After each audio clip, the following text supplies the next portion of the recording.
If you want to be a part of the club, all you have to do is sit on your throne right here on this pile of wood chips by a tree. Wait, whoa, let me say the rest. So, have y'all ever switched schools? Coming from somebody who's been kicked out of almost every school they've ever been to, it's kind of hard to switch schools. And that's exactly what we're going to be talking about in this video. Some of the traumatizing stories from the process of me switching schools. Now, me personally, I've gone to probably over 20 schools in like 20 different cities. But in this video, we're probably just going to focus on the first schools in the first city. I'm originally from Atlanta, so from ages 0 to 8, I lived in Atlanta.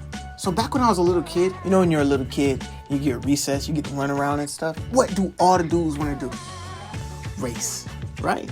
So all the boys would always challenge me to race, and I could not run for nothing.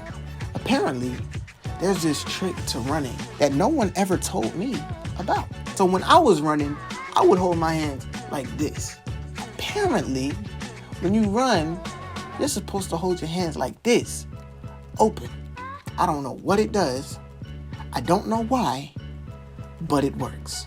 So once one of the kids taught me how to do that, it was a wrap. I was running, keeping up with the rest of them. I was gone. But after the race was over, I'm running around the playground, all under the slides, having fun. And some little boy, I don't even remember his name, this kid decides to run up to me, tap me on the shoulder, pull his pants down, and reveal his gluteus maximus to me.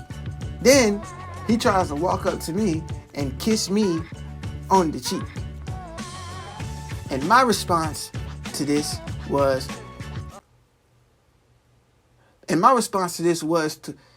I slapped him across the face. I knocked it out that dude. Whoa, I already know. Triggered. Michelangelo is gayist. Michelangelo is not gayist. Michelangelo is anti-gay.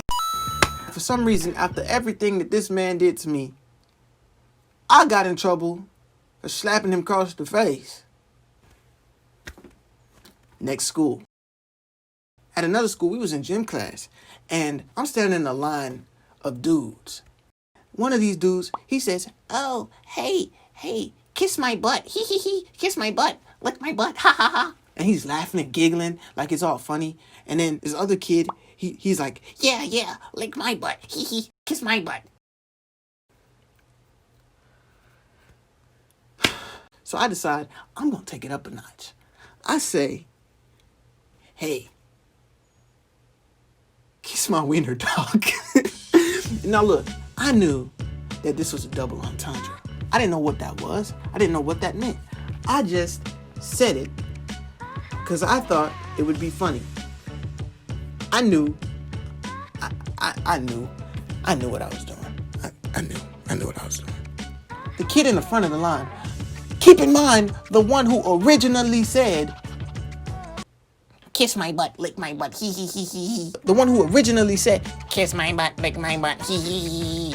He gets up and he walks to the front of the gym and tells the teacher on me, and I get in trouble and sent home for the rest of the day. It's not fair. It's not fair. Next school.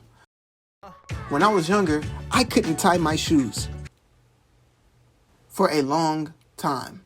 All of the kids in my class knew how to tie their shoes. The teacher knew how to, of course the teacher knew how to tie. The teacher would always have to tie my shoes for me, and she taught me how multiple times, and I just couldn't get it. So one Saturday, I decided I'm gonna go outside, I'm gonna sit here and practice tying my shoes, I'm gonna figure this out, and then I did. I figured it out, and I walked in, and I flexed. And I flexed on all my classmates and my teacher, like, yeah, look at my shoes, I tied them up. Yeah, what you gonna do about my pimping? What you gonna do about my pimping? I don't know if you guys had this, but at my schools, we had this test at the end of the year called CRCT. I don't remember what it stands for, but we took the CRCT. It's kind of like an EOC, end of course test. or something like that. It doesn't matter. It was an important test that you take at the end of the year that determines whether or not you're going to the next grade. I fell asleep. But luckily, I moved that same year somehow, and they just magically decided to pass me on to the next grade. Get it how you get it. All right, y'all, now it's time for the juiciest story out of all of these. All of these, the juiciest story yet. The juiciest one yet. Check this out. Check this out. Check this out. Check this out. Check this out. So, check this out. So, one time at next school, I had this really mean teacher. She hated my guts, dude. Like, she hated me. And one day we was outside at recess playing baseball. So basically the way that we would play is the teacher or another student, I don't really remember, one of them would throw a plastic baseball. The batter would have a plastic bat. And you just play baseball from there. This teacher was talking so much trash to me. It wasn't cool. I'll go up there to bat. She's not being mean to nobody else. But when I go up there to bat, you just hear the teacher all in the back. She's all like, "Oh, Michael can't hit. Oh, Mike can't hit. Oh, Mike is trash. Oh, Mike's parents are divorced. He's gonna miss it. He's gonna miss it. Mike, stop. Mike, stop. Don't even try. Give up. Go home. You're ugly. We don't like you." Bro, I'm really about to get your pickle chin now, boy. Egg on that collard green. so the kid throws the ball. And while she's talking, I hit that ball as hard as I could. And that jump went straight, directly slap into her face. She just had this look on her face like, "Oh, he hit me. He hit me. Oh, he hit me with the ball." Needless to say, she didn't talk trash no more. Little did she know I was a young Jackie, Hank, Babe, Ruth, Robinson Aaron. In the making. In the making. Too bad I don't play baseball anymore. Dream killer. Next school. At this other school, I had a friend. I don't remember his name. His name was like Brian or Brandon or something. We're going to call him Brian because I don't know anyone named Brian anymore. So he was like my best friend. We used to play all the time and just hang out, and like we just hang out with each other the whole day. It was nice. He was a cool guy. He was pretty cool. He taught me rap songs when I wasn't allowed to listen to rap. The only thing we were allowed to listen to was like Barney soundtracks. We weren't allowed to listen to rap. But he taught me the songs. Drop it like it's hot. Drop it like it's hot. One day in class, we had to do this little art project involving glitter. About 20 minutes later, some kid sitting next to me, and next thing I know, I just hear him go, He sneezed all over the desk. And all I could see was a long string of snot stuck to the table on one end and inside his nose on the other end. And there was glitter all in the snot, like he just got done snorting glitter. He's just like, "Oh, give me that shiny stuff. Give me that glitter."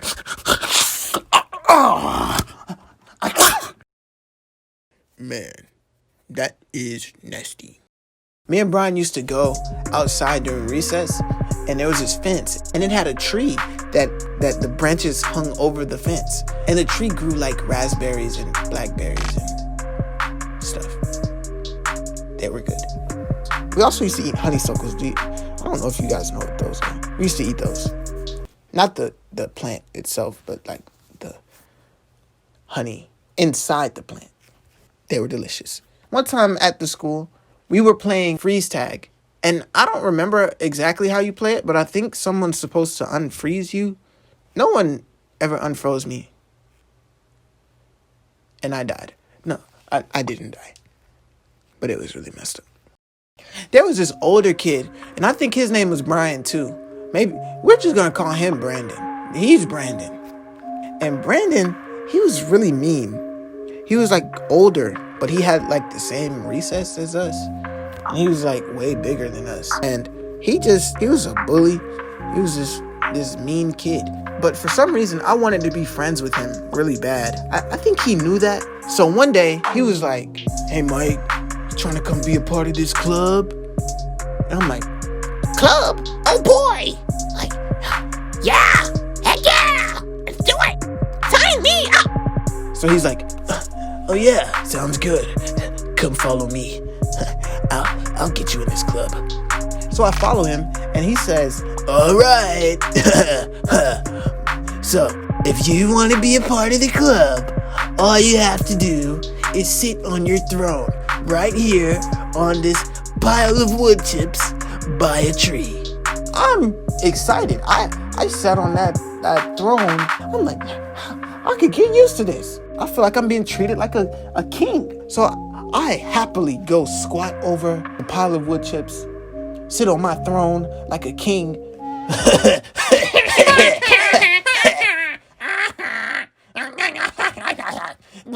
I'm like, hey, why are my new buddies laughing at me? And I look down, and there's ants crawling all up and down my body. We made that loser sit on an ant bed. What are these? Ant bed? Yeah! Side note, these were fire ants, not regular ants. So it actually hurt when they bit me. It crawled all up and down my face. Side note, one day I was in class recovering from my ant bites, and they just dried up for some reason. I don't know why. I've never seen this happen, and I've never experienced it again, but it was like an ant bite on my ear, and it dried up, and I scratched it, and it came off. A bite came off, like a bump in my hand. One day at a different school, maybe the same school, I don't really know, I was sitting outside by myself after school eating Cheetos, and I looked in my bag, and the last Cheeto in there was like ball shaped, and I'm like, oh cool, a Cheeto ball, and I bit into it. Pure cheese powder. I don't know how it happened. You don't have to believe me. It happened. It was real, and it was delicious. Thank you guys for watching. Be sure to leave a comment and tell a story from when you went to school. If you want more videos like this, like the video and let me know if you want more. If this video does well, I will make another one. Thanks again. Make sure you subscribe. I'm out.